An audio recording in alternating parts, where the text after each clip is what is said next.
Good morning to my dear students. Once again a very fresh morning and a fresh Sonali ma'am is also there with you. आपके साथ वापस से हम face to face हो रहे हैं एक नए से नए टॉपिक के साथ and I hope you all are doing absolutely good with your health. Is it okay? Very nice. जी हाँ, तो बिल्कुल हम सेल बायोलॉजी पढ़ रहे थे और सेल बायोलॉजी का अपन एक बहुत मेजर पार्ट कंप्लीट कर लिया था जिसका नाम अपन ने पढ़े थे as endomembrane system. Endomembrane system में हमने एंडोप्लाज्मिक रेटिकुलम के बारे में डिटेल पढ़ा, its structure, function, followed by Golgi bodies और देन ईआरआर गोल्जी बॉडी दोनों आपस में मिलकर लाइसोसोम और वैक्यूल बना रहे थे। ठीक है बच्चों, अब जैसे ही आपने ये पार्ट कंप्लीट कर लिया, आपने वापस से थरली पूरा पढ़ा होगा, I am very sure, but साथ ही साथ आपको इससे रिलेटेड क्वेश्चंस भी जरूर सॉल्व करना है। ठीक है, जब तक आप क्वेश्चन सॉल्व नहीं करेंगे तब तक आप अपने आप को जज नहीं कर पाओगे कि आपने जो पढ़ा है, जो समझा है, वो एक्चुअल में आपके क्वेश्चंस को सॉल्व करने में हेल्प कर रहा है कि नहीं। Alright, fine, excuse me. So आज जो हम स्टार्ट करने जा रहे हैं, आप मेरे पीछे साइड में देख सकते हो, तो सेल ऑर्गेनल का नाम मैंने लिख के रखा है and you know this is my favourite cell organelle of the cell जिसका नाम है माइटोकॉन्ड्रिया। दूसरा नाम है power house of the cell. Correct, इसलिए मुझे पसंद है कि पावर हाउस है, एनर्जी देता है। So I am getting so much of energy from this mitochondria. You are getting energy from this mitochondria. Rather, all the eukaryotic cells, they are getting energy from this mitochondria. तो ऐसे क्या चीज है, mitochondria का structure क्या है, कहाँ से वो एनर्जी प्रोड्यूस कर रहा है, एनर्जी क्या चीज है, एनर्जी मॉलिक्यूल क्या है, ये हम पढ़ने जाएंगे आज के हमारे सेल ऑर्गेनल में, which is a very very very important organal बच्चों। इस माइटोकॉन्ड्रिया के ऊपर कि मेन ये क्या काम करता है, एक कंप्लीट चैप्टर आप पढ़ेंगे जिसका नाम है रेस्पिरेशन। जी हाँ, रेस्पिरेशन एक ऐसा प्रोसेस है जिसमें माइटोकॉन्ड्रिया का ही मेजर रोल रहता है, जिससे वो एनर्जी मॉलिक्यूल बनाएगा। एनर्जी मॉलिक्यूल आपने अपने 10th स्टैंडर्ड में पढ़ा था, उस एनर्जी मॉलिक्यूल को का नाम था ATP, adenosine triphosphate. Do you recall this name? Yes ma'am, ये नाम याद आया हमें। करेक्ट, तो ये जो एटीपी मॉलिक्यूल है ये एनर्जी मॉलिक्यूल होता है और ये एनर्जी मॉलिक्यूल कहां पर बनता बच्चों? माइटोकॉन्ड्रिया में। This is the reason mitochondria has been given the name powerhouse of the cell। ऐसा सेल ऑर्गेनल सेल में जो कि कंटिन्यूस सेल की सारी एक्टिविटीज के लिए एनर्जी प्रोवाइड कर रहा है in the form of ATP molecule. Is it okay? Fine. So बिना देरी के हम प्रोसीड करते हैं मेरे फेवरेट सेल ऑर्गेनल पे। आप पढ़ोगे तो डेफिनेटली आपका भी फेवरेट हो जाएगा। तो माइटोकॉन्ड्रिया, मैंने जो नाम लिखा हुआ है बच्चों, माइटोकॉन्ड्रिया, या फिर एक और उसका सिंगुलर नेम आता है as mitochondrium. Mitochondrium singular name, mitochondria plural name. Okay fine.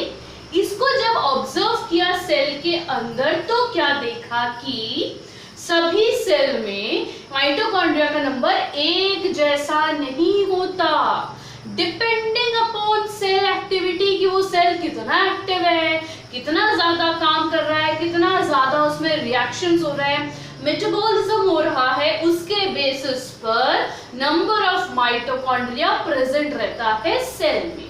ठीक है बच्चों, इसका अगर शेप देखें तो यहाँ मैंने एक डायग्राम बना के रखा है माइटोकॉन्ड्रिया का।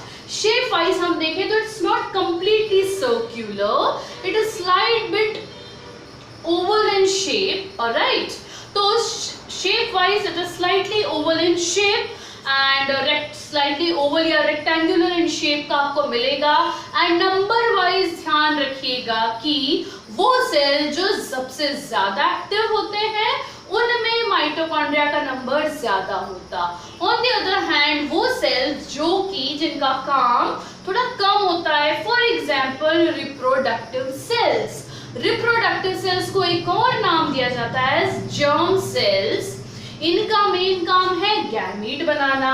कब करेगा ये गैमीट बनाएगा? During the process of reproduction. तो इसलिए ये हमारा डेली बेसिस का प्रोसेस नहीं है। तो उन सेल्स में, रिप्रोडक्टिव सेल्स में माइटोकॉन्ड्रिया का नंबर कम होता। On the other hand active cells, liver cells, pancreas cells, lung cells, they are continuously engaged in many chemical reactions, many biological reactions, many metabolism, due to which they are having more number of mitochondria. Is it okay बच्चों? Clear है? तो अब हम इसके core part पे आते हैं कि माइटोकॉन्ड्रिया का स्ट्रक्चर क्या है, उसमें क्या क्या कंपोनेंट प्रेजेंट होते हैं और माइटोकॉन्ड्रिया का फंक्शन क्या है। ऑलराइट, तो हम यहाँ पर we are starting with structure of mitochondria. Structure वाले पार्ट को मैं यहाँ लिखते भी जाऊंगी, वो हम देखेंगे भी, समझेंगे। पैरेलली हमारे पास ब्यूटीफुली ड्रॉन डायग्राम है, तो ये डायग्राम हमको हेल्प करेगा समझने के लिए कि क्या इनमें स्ट्रक्चर है और धीरे धीरे हर एक स्ट्रक्चर का क्या क्या फंक्शन है। ऑलराइट, सो स्ट्रक्चर वाइज हम देखें तो हम स्टार्ट करेंगे ऑफ कोर्स, कभी भी किसी भी कोई भी पार्ट का अगर आप स्ट्रक्चर पढ़ते हैं तो हम स्टार्ट करते हैं फ्रॉम द आउटर कवरिंग। जैसे अपना सेल स्टार्ट किया था सेल वॉल से, तो हम यहाँ पर स्टार्ट करेंगे। Since it is a cell organelle, it is again it contains membrane bound organelle. So in the diagram you can see I have drawn two membranes. This is the continuous outer membrane and उसके अंदर वाला जो membrane रहेगा definitely वो क्या रहेगा? inner membrane. But क्या आपको difference दिख रहा है outer membrane और inner membrane में? inner membrane आप देखिए इस तरह से continuous नहीं है, rather they are having this finger like foldings जो अंदर की तरफ गया है। दिख रहा है बच्चों आपको क्लियर? ये finger like projections जो अंदर की तरफ गया है, इसको हम पढ़ेंगे as क्रिस्टे। क्या पढ़ेंगे बच्चों? as cristae. ठीक है, तो this is outer membrane, this is inner membrane। तो मैं स्ट्रक्चर में पहले हम लिखेंगे it consists of two membranes. It is consists of two membranes. कौन कौन से हैं? पहला लिखेंगे as outer membrane which is continuous, but inner membrane it has inner foldings called as cristae। ये नाम बच्चों ध्यान रखिएगा, नया टर्म है, नई चीज हम पढ़ रहे हैं। तो जो इनर मेम्ब्रेन रहता है वो भी कभी कंटिन्यूस नहीं है, कंटिन्यूस जरूर है बट उसका अंदर की तरफ फिंगर लाइक फोल्डिंग्स जा रहे हैं, inner foldings known as cristae. Is it okay? Is it clear? Fine. Very good. Then there is a space in between inner and outer membrane। ये जरूर ध्यान रखिएगा, कभी भी inner and outer membrane आपस में एक दूसरे के साथ जुड़े हुए नहीं रहते हैं, इन दोनों के बीच पे हमेशा स्पेस रहता है। ठीक है बच्चों, इतना पार्ट क्लियर हुआ आपको? तो आउटर मेम्ब्रेन हो गया, इनर मेम्ब्रेन हो गया। इनर मेम्ब्रेन के इनर फोल्डिंग्स है, उनको नाम दिया गया है as cristae. Is it okay? Shall we proceed now? So हम टिक करते जाते हैं क्या क्या हमने पढ़ लिया। आउटर मेम्ब्रेन पढ़ लिया, इनर मेम्ब्रेन पढ़ लिया एंड क्रिस्टे पढ़ लिए। फाइन, नेक्स्ट अब हम थोड़ा और अंदर की तरफ जाते हैं माइटोकॉन्ड्रिया के। तो माइटोकॉन्ड्रिया के अंदर जाएंगे, मतलब इनर मेम्ब्रेन के अंदर अगर जाते हैं तो हमें दिखता है इस अंदर वाले स्पेस में बहुत सारा फ्लूइड फील्ड है। क्या है बच्चों? फील्ड, फ्लूइड कभी भी ड्राई नहीं होता, ड्राई रहा तो कोई भी मेम्ब्रेन काम नहीं करेगा। फाइन, सो जो अंदर फ्लूइड प्रेजेंट रहता है माइटोकॉन्ड्रिया के, उसको नाम दिया गया है as matrix. So what are next structure? It is matrix, या फिर इसको एक और बोला जाता है as mitochondrial matrix. This is the fluid present inside inner membrane. Inner membrane के अंदर जो फ्लूइड प्रेजेंट है उसको नाम दिया गया है as matrix. Is it clear? Is it okay? Fine, now shall we proceed. हमने आउटर मेम्ब्रेन, इनर मेम्ब्रेन पढ़ लिया, मैट्रिक्स पढ़ लिया। अब आता है क्वेश्चन, हम मैट्रिक्स पढ़ रहे हैं और अंदर हमको बहुत सारी चीजें दिख रही है, तो what are the components of matrix? हम क्या देखेंगे इसमें? Components of matrix. कौन कौन सी चीजें मैट्रिक्स में प्रेजेंट है? इज इट ओके बच्चों? तो कंपोनेंट में हम पहला कंपोनेंट देखते हैं, डायग्राम पे पहले आते हैं। आप डायग्राम में देख सकते हो इस तरह से कुछ डॉटेड स्ट्रक्चर बनाया है एंड उस डॉटेड स्ट्रक्चर को लेबल किया है एज 70S राइबोसोम। क्या लेबल किया?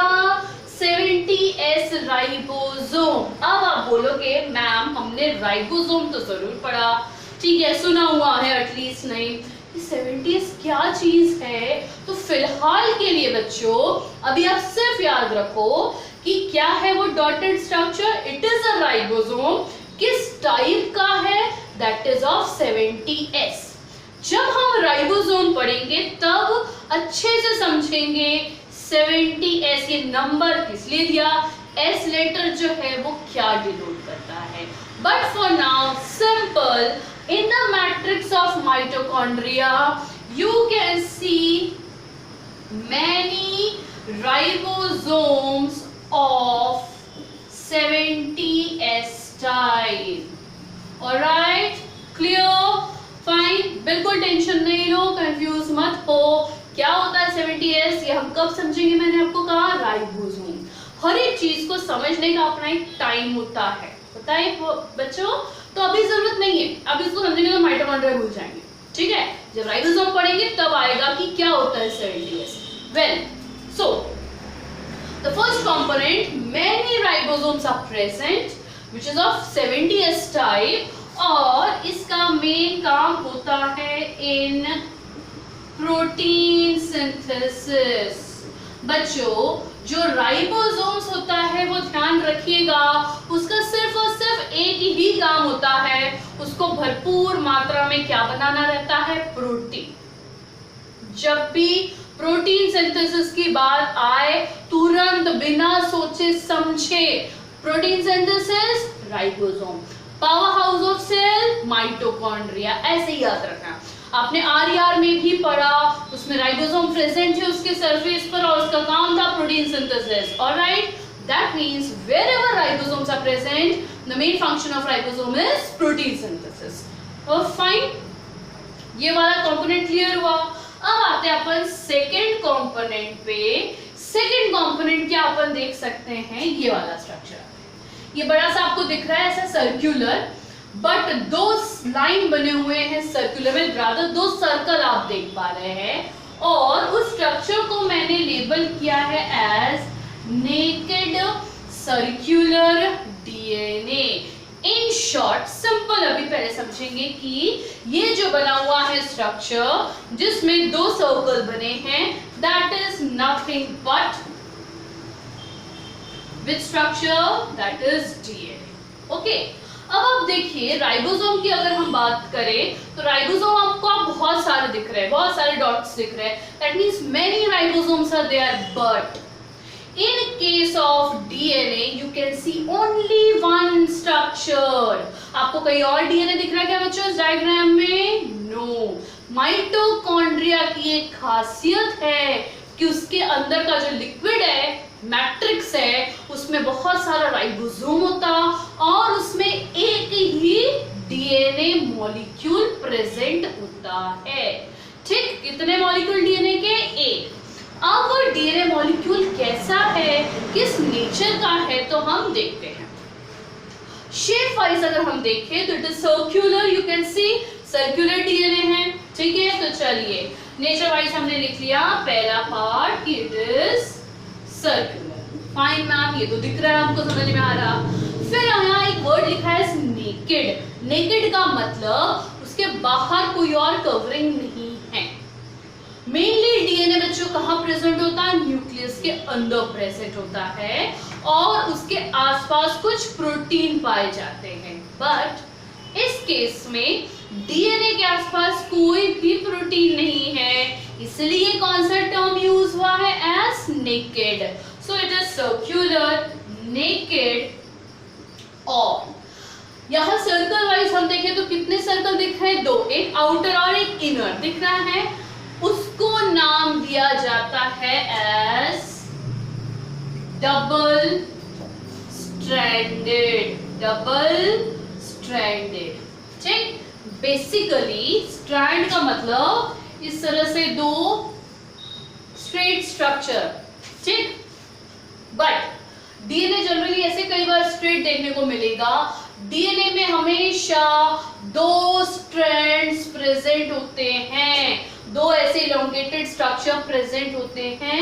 इनको नाम दिया गया है एज स्ट्रैंड्स। और कितने आप देख पा रहे हैं? दो। तो इसलिए हमेशा ध्यान रखिएगा DNA it always consists of two strands and specially in case of mitochondria उसका शेप कैसा है बच्चों? सर्कुलर। तो in case of mitochondria you can see only one double stranded naked circular DNA in the mitochondrial matrix. Is it clear? Fine.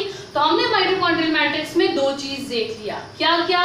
एक देखा ribosome, एक देखा DNA. अब राइबोसोम का तो हमने फंक्शन पढ़ लिया कि वो राइबोसोम क्या काम कर रहा है? प्रोटीन बनाने का काम करता। अब डीएनए भी प्रेजेंट है, तो डीएनए प्रेजेंट होना सभी ऑर्गेनेल में नहीं होता। हमने ईआर पढ़े नहीं था, गोल्जी कॉम्प्लेक्स पढ़े नहीं था, लाइसोसोम, वैक्यूल, कहीं नहीं हमने पढ़ा कि उसके अंदर का जो फ्लूइड है उसमें डीएनए प्रेजेंट है।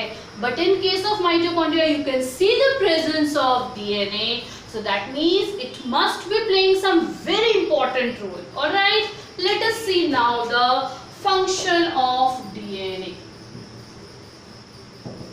Function of DNA. तो हम क्या देखेंगे? Due to presence of DNA, mitochondria can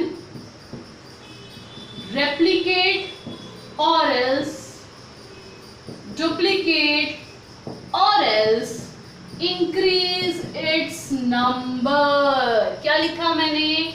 mitochondria, suppose एक सेल में ये एक माइटोकॉन्ड्रिया है, ठीक है बच्चों, फाइन। अब उस सेल की एक्टिविटी बढ़ गई, सेल की एक्टिविटी बढ़ी मतलब सेल को ज्यादा एनर्जी चाहिए, ज्यादा एनर्जी चाहिए मतलब सेल के अंदर माइटोकॉन्ड्रिया का नंबर क्या करना पड़ेगा? बढ़ाना पड़ेगा। सेल के अंदर जितनी भी सेलुलर एक्टिविटीज है उसको कौन कंट्रोल करता है? वो कंट्रोल करता है न्यूक्लियस। बट माइटोकॉन्ड्रिया एक ऐसा सेल ऑर्गेनल है, क्योंकि वो एक बहुत इंपॉर्टेंट पार्ट प्ले कर रहा है, एनर्जी दे रहा है सेल की एक्टिविटी के लिए, और सेल तो कंटिन्यूअस एक्टिविटी कर रहा है। सेल अपना काम करना कभी भी एक सेकेंड, एक माइक्रो सेकेंड के लिए भी नहीं रोकता। तो मतलब continuous there should be supply of energy. So for this mitochondria को एक सुपर पावर है। क्या है वो सुपर पावर? कि उसमें क्या प्रेजेंट है? डीएनए। अब वो डीएनए क्या सुपर पावर दे रहा है माइटोकॉन्ड्रिया को? कि माइटोकॉन्ड्रिया में खुद में एबिलिटी आ जा रही है कि वो अपना नंबर डबल कर सकता है, अपना नंबर डुप्लीकेट में ला सकता है। Duplicate, you know this term, duplicate का मतलब ये होता है डबल होना और एकदम एग्जैक्ट कॉपी होना, पता है। उसी के लिए हम एक टर्म पढ़ेंगे जिसके लिए मैंने लिखा है यहाँ पर as replicate, replica, exact copy.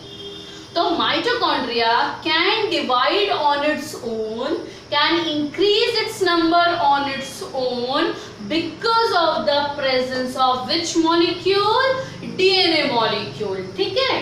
तो माइटोकॉन्ड्रिया के नंबर को बढ़ाने में न्यूक्लियस भी कभी कभी रोल प्ले करता है, क्योंकि न्यूक्लियस ही मेन कंट्रोलर है, बट कभी कभी माइटोकॉन्ड्रिया भी कर पाता है।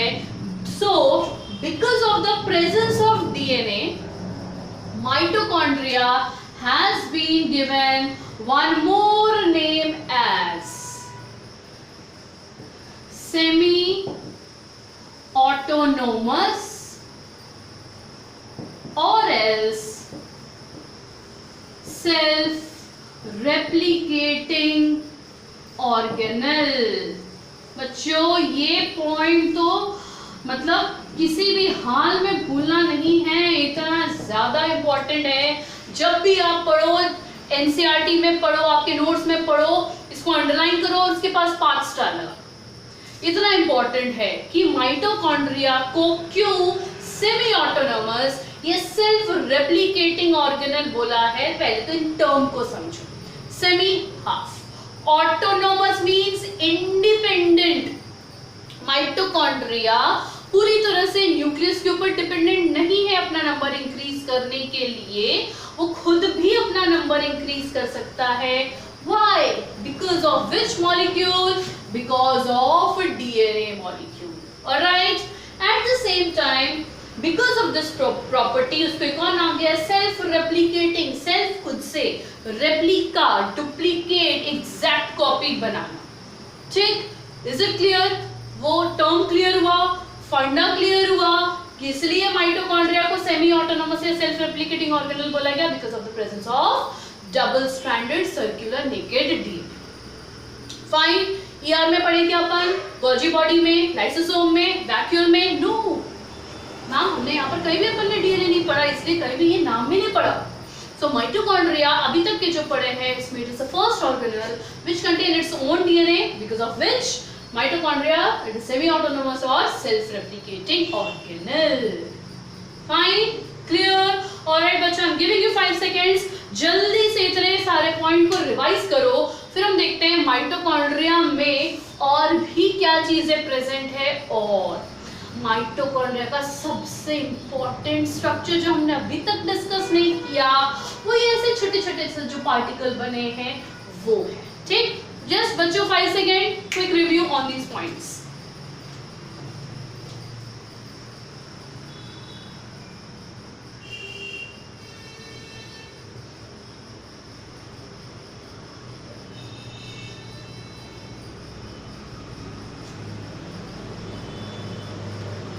ऑलराइट, चलिए तो 5 सेकेंड हो गए अपना। ठीक है, हमने देख लिया क्या क्या इंपॉर्टेंट पार्ट है। मैट्रिक्स में हमने देखा राइबोसोम का क्या काम है, राइबोसोम कौन से टाइप का है, डीएनए प्रेजेंट है तो किस टाइप का डीएनए प्रेजेंट है, किस शेप का प्रेजेंट है, और डीएनए के कारण माइटोकॉन्ड्रिया को दूसरा नाम क्या दिया गया। ओके, तो ये 2 कंपोनेंट पढ़े। अब अपन आते हैं तीसरे कंपोनेंट पे जो आपको डायग्राम में नहीं दिख रहा है। सो here we start with the third component of matrix, that is enzyme। कौन से एंजाइम्स, उनको मेनली बोला जाता है रेस्पिरेटरी एंजाइम्स। तो हमने कौन सा पार्ट पढ़ रहे हैं अपन, मैट्रिक्स। मैट्रिक्स के कंपोनेंट में the third component I am writing here as enzymes, rather make it more specific, respiratory enzymes। respiratory enzyme नाम से क्या समझ में आ रहा है, कौन सा प्रोसेस कर रहा है वो, रेस्पिरेशन। रेस्पिरेशन बच्चों आपने पहले भी पढ़ा है, बट रेस्पिरेशन की अगर मैं डेफिनेशन दूं तो कई लोग आप यही बोलोगे, ma'am intake of oxygen and acceleration of carbon dioxide, is it okay? But बच्चों ये जो डेफिनेशन है, inhalation of oxygen, acceleration of CO2, definition is correct, but it is not of respiration, it is of breathing. Breathe in, breathe out, वो आपने definition बताया. Respiration का मतलब है कि जो हम ऑक्सीजन ले रहे हैं, आरबीसी उस ऑक्सीजन को हीमोग्लोबिन के साथ बाइंड कर रहा है और वो ऑक्सीजन हमारे बॉडी के हर एक सेल तक पहुंचा रहा है. क्यों? क्या जरूरत है सेल को बाबा ऑक्सीजन की? तो यही हम पढ़ेंगे. सेल के अंदर जैसे ही ऑक्सीजन जाता है, द प्रोसेस जो एक ऐसा प्रोसेस होता है जिसमें ऑक्सीजन जुड़ रहा है, उस प्रोसेस को आपने पढ़ा है ऑक्सीडेशन. पढ़े हैं बच्चों? करेक्ट. तो ऑक्सीडेशन प्रोसेस होता है सेल में, ऑक्सीजन आया सेल के अंदर, ठीक, और वो हेल्प करता है एनर्जी मॉलिक्यूल बनाने में, एटीपी बनाने में. Such type of respiration is known as aerobic respiration. Aerobic, any reaction, any process which is taking place in the presence of oxygen, that is known as aerobic respiration. तो बिल्कुल बच्चों ध्यान रखिएगा, respiration और breathing पहले फंडा clear हुआ. Breathing simple, inhalation of oxygen, exhalation of carbon dioxide. Respiration, oxidation of glucose to release energy molecule ATP. तो ये जो रेस्पिरेशन प्रोसेस है, एटीपी बनाने का प्रोसेस है, उसमें बहुत सारे एंजाइम्स चाहिए. अब आप सोचिए, अगर एकदम से कोई बेहोश हो जाता है, हम क्या करते हैं? उसको तुरंत ग्लूकॉन डी देते हैं. ग्लूकॉन डी, अच्छा चलो ग्लूकॉन डी नहीं प्रेजेंट, अपन क्या देते हैं? बढ़िया नमक और शक्कर का मिक्स किया, उसका सोल्यूशन उसको पिलाते हैं और थोड़ी देर बाद the person it becomes little bit energetic. Reason, हम उनको शुगर दे रहे हैं, ग्लूकोज दे रहे हैं, फाइन. वो ग्लूकोज इंस्टेंट एनर्जी दे रहा है, मतलब फटाफट वो ग्लूकोज टूट के क्या बना रहा? एटीपी मॉलिक्यूल बना रहा है. किसके प्रेजेंस में? ऑक्सीजन के प्रेजेंस में. और ये एटीपी मॉलिक्यूल कहाँ बन रहा है? माइटोकॉन्ड्रिया में. तो ये जो रिएक्शन है इतना फास्ट किसके कारण हो पा रहा है? Because of the presence of enzymes. ठीक है, तो मैंने आपको ये बहुत छोटे में बताया. इसी पार्ट पर अपन बढ़िया से एक पूरा चैप्टर पढ़ेंगे जिसका नाम है respiration. Whether it is in animals और इन प्लांट्स, कैसा रहता है वो हम पूरा यहाँ पर उस चैप्टर में पढ़ेंगे. Well, so enzymes, especially respiratory enzymes, are present in mitochondria, which help in formation of ATP molecule in the presence of oxygen. तो देखिए मैंने ये एक्चुअली रेस्पिरेशन का ही डेफिनेशन लिख दिया है. Respiration is the process of oxidation. Oxidation में आप पढ़े हो एडिशन ऑफ ऑक्सीजन, तो यहाँ ऑक्सीजन ऐड हो रहा है और वो फर्दर ग्लूकोज को तोड़कर क्या बनाता है? ATP molecule.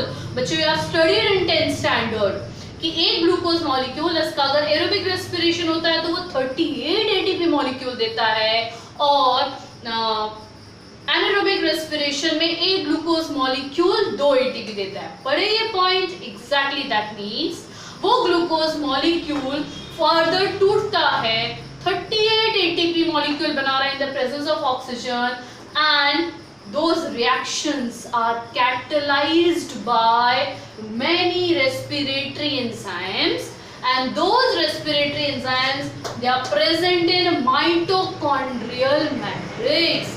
Is it clear? Fine. अब ये जो enzyme हैं, they take part, they participate in a process called as Krebs cycle. बच्चों नया नाम क्या लिखा मैंने? Krebs cycle. Simple, not crab, कहना नहीं है ये, क्रेब है। Krebs was the name of one scientist जिन्होंने एक्चुअली पता किया कि माइटोकॉन्ड्रिया मैट्रिक्स के अंदर जो एंजाइम्स है that is helping in the process of respiration. तो माइटोकॉन्ड्रियल मैट्रिक्स में कौन सा प्रोसेस होता है, उसका नाम है क्रेब्स साइकिल। इस साइकिल में कार्बन डाइऑक्साइड का रिलीज होगा जो कि सेल के बाहर जाता है। ठीक, तो ये सारे रेस्पिरेटरी एंजाइम्स जो कि माइटोकॉन्ड्रियल मैट्रिक्स में प्रेजेंट है वो कौन से प्रोसेस में पार्टिसिपेट करते हैं, उसका नाम है Krebs cycle. Is it okay, fine. तो आपको क्या क्या याद रखना है, enzyme by nature respiratory enzyme, क्या काम कर रहा है वो, एटीपी बना रहा है, किसके प्रेजेंस में, ऑक्सीजन के प्रेजेंस में। वो प्रोसेस को पूरा क्या नाम दिया गया है, एज क्रेब्स साइकिल। तो ये क्रेब्स साइकिल अगेन बड़ा सा साइकिल है, अपन पढ़ेंगे रेस्पिरेशन चैप्टर में। आपको अगर क्वेश्चन पूछे कि क्रेब्स साइकिल सेल में कहाँ होता है, तो आंसर क्या आएगा, माइटोकॉन्ड्रिया के मैट्रिक्स में। फाइन, प्रोसीड करें हम आगे। यस, तो अभी तक अपन ने सब पढ़ा, सब कुछ पढ़ा। मेम्ब्रेन है जो फिल्टर करके मॉलिक्यूल को प्लाज्मा माइटोकॉन्ड्रिया के अंदर आने देता, माइटोकॉन्ड्रिया से बाहर जाने देता। उसके अंदर का जो फ्लूइड है दैट इज मैट्रिक्स, उसमें 70s नेचर का राइबोसोम प्रेजेंट है जो प्रोटीन बना रहा है।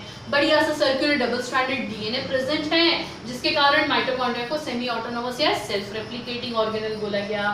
साथ ही साथ मैट्रिक्स में कुछ रेस्पिरेटरी एंजाइम्स भी प्रेजेंट हैं which are taking place in the process known as Krebs cycle, releasing forming ATP.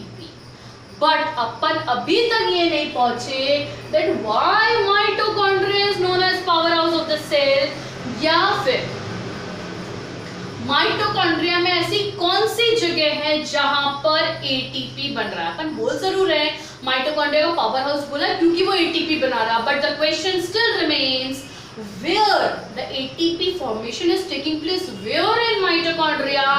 Now I am giving you the answer that ATP formation in mitochondria, it takes place in a structure known as F1 particle or oxysome. New name, क्या नाम रखा बच्चों, F1 particle या oxysome. सोम, Soma body, एक ऐसा body, एक ऐसा structure जो किसको यूज कर रहा है, ऑक्सीजन को, किसको बनाने में, एटीपी को। अब डायग्राम में हम देखते हैं ये स्ट्रक्चर कहाँ है। So you can see outer membrane, you can see inner membrane. Inner folding of inner membrane is known as crista. इस this crista, a single crista, it bears many small microscopic structures. These microscopic structures are known as F1 particle or oxysome. Is it okay? Is it okay? Fine. तो ध्यान रखिएगा आप, पूरे mitochondria में ATP कहाँ बन रहा है, F1 पार्टिकल या फिर ऑक्सीजोम में। मैट्रिक्स में नहीं बन रहा, मेम्ब्रेन, आउटर मेम्ब्रेन में नहीं बन रहा, इनर मेम्ब्रेन में बन रहा है। यस, इनर मेम्ब्रेन के कौन से स्ट्रक्चर में, क्रिस्टे, क्रिस्टे के कौन से स्ट्रक्चर में, F1 पार्टिकल। जोड़ते जाओ, समझ में आता जाएगा। ठीक, फाइन। सो F1 पार्टिकल या oxysome, it is a site for ATP synthesis. It is a site for ATP synthesis. यहाँ पर ATP का फॉर्मेशन होता है। ठीक है, ओके। नाउ F1 पार्टिकल का भी अगर स्ट्रक्चर देखें अपन, तो structure wise it consist of 3 components. Those 3 components are, मैंने यहाँ बच्चों बना के रखा है, उसको थोड़ा और स्पेसिफिकली देखते हैं। हम देख रहे हैं किसको, स्ट्रक्चर को, किसके, F1 पार्टिकल या ऑक्सीजोम के। इसके 3 कंपोनेंट है। ऊपर जो सर्कुलर पार्ट है that is known as head. ये लंबा सा जो स्ट्रक्चर है इसको बोला गया है एज स्टॉक, और जो लोअर पार्ट है उसको बोला गया है एज बेस पीस। ठीक, ये देखिए, ये मैंने एक क्रिस्टे बनाया, दिस इज क्रिस्टे, और इस क्रिस्टे के ऊपर ये बहुत सारे F1 पार्टिकल बने हैं। इसी F1 पार्टिकल को एनलार्ज करके दिया हुआ है head, stalk and base piece. तो आप देख सकते हो क्या कि जो हेड है वो डायरेक्टली कांटेक्ट में है माइटोकॉन्ड्रियल मैट्रिक्स के साथ, बट बेस पीस किसके साथ जुड़ा हुआ है, विद द क्रिस्टल या फिर इनर, इसके साथ जुड़ा हुआ है बेस पीस। ठीक है ना, is it clear? Fine. So F1 particle और oxysome is the site for ATP synthesis in mitochondria. इस पूरे स्ट्रक्चर में ATP सिंथेसिस होता है। ATP सिंथेसिस हो रहा है कौन से मॉलिक्यूल के प्रेजेंस में, ऑक्सीजन मॉलिक्यूल के प्रेजेंस में। इसलिए हम एंजाइम और F1 पार्टिकल दोनों से रिलेटेड एक टर्म पढ़ने जा रहे हैं। क्या बताया मैंने? कौन कौन सी दो चीजें अपन अभी पढ़ा जो कि ATP सिंथेसिस में इन्वॉल्व है? वो है एंजाइम और दूसरा है F1 particle. Both of them, they are involved in ATP formation in presence of oxygen. Such process is known as oxidative phosphorylation. फिर से एक बड़ा सा नया टर्म आया, कोई बात नहीं, वर्ड को हम समझेंगे, आपको ये टर्म भी याद हो जाएगा, जैसे अभी तक आपने इतने सारे टर्म्स को समझा है। So what I am saying, enzyme and F1 particle, these two part of mitochondria, they are involved in ATP formation। वो ATP बनाने में हेल्प कर रहे हैं, किसके प्रेजेंस में, ऑक्सीजन के प्रेजेंस में। इसलिए इस प्रोसेस को नाम दिया है oxidative, oxidation, addition of oxygen. phosphorylation, phosphorylation is the process of formation of ATP. Only phosphorylation, it is the process of ATP formation and oxidative का मतलब हो रहा है addition of oxygen. Is it clear? Is it okay? तो देखो बहुत सारे terms अब अपन ने पढ़े, semi autonomous, self replicating, Krebs cycle, oxidative phosphorylation, F1 particle, oxysome, ये सारी चीजें किससे रिलेटेड है, माइटोकॉन्ड्रिया से रिलेटेड है। Is it okay? सारे पॉइंट्स आपको समझ में आए, स्ट्रक्चर समझ में आया, सारे स्ट्रक्चर क्या क्या फंक्शन कर रहा है ये पॉइंट भी आया आपको समझ में, है ना? करेक्ट। तो this is the reason mitochondria is known as power house of the cell, क्योंकि वो एटीपी बना रहा है कौन से स्ट्रक्चर में, F1 पार्टिकल में बनाता है स्ट्रक्चर। ठीक है, तो बच्चों आज अपन ने बहुत ही इंपॉर्टेंट ऑर्गेनल के बारे में पढ़ा, वो क्या क्या काम करता है, बहुत सारी नई चीजें आपको पढ़ने को मिली। माइटोकॉन्ड्रिया का डायग्राम ऑल्दो आप पहले भी 9th स्टैंडर्ड में पढ़े हैं, तो ये बिल्कुल नया नहीं है, बट वो स्पेसिफिकली क्या क्या काम करता, कुछ स्पेसिफिक आपने टर्म्स पढ़े, वो टर्म्स को बार बार पढ़ते जाइए तो आपको समझ में आएगा कि ये माइटोकॉन्ड्रिया से रिलेटेड है। माइटोकॉन्ड्रियल मैट्रिक्स में क्रेब्स साइकिल हो रहा, F1 पार्टिकल में ऑक्सीडेटिव फॉस्फोरिलेशन हो रहा है, इस तरह से स्पेसिफिक क्वेश्चंस आते हैं। Okay fine. अच्छा, पिछले लेक्चर में I have given you the homework कि आप फंक्शन लिखेंगे लाइसोसोम एंड वैक्यूल का, and I hope you all have done it. So today's your homework is, हमने माइटोकॉन्ड्रिया को बड़े अच्छे से समझा, तो आप हमने सारे पार्ट का भी फंक्शन देखा, आप एक समरी फॉर्म में आप लास्ट में लिखेंगे फंक्शंस ऑफ माइटोकॉन्ड्रिया, उसमें हर एक पार्ट का नाम और उसका फंक्शन, पार्ट का नाम, function. This is okay, you have to do it so that आपने वो फंक्शन लिखा तो मतलब आपको माइटोकॉन्ड्रिया क्लियर हो गया। ठीक है बच्चों, fine. So yes, today we have done a very energetic cell organelle known as mitochondria. In the next lecture, in the next session, we will be studying one more semi-autonomous self-replicating organelle, that is plastids, chloroplast, chromoplast and leucoplast.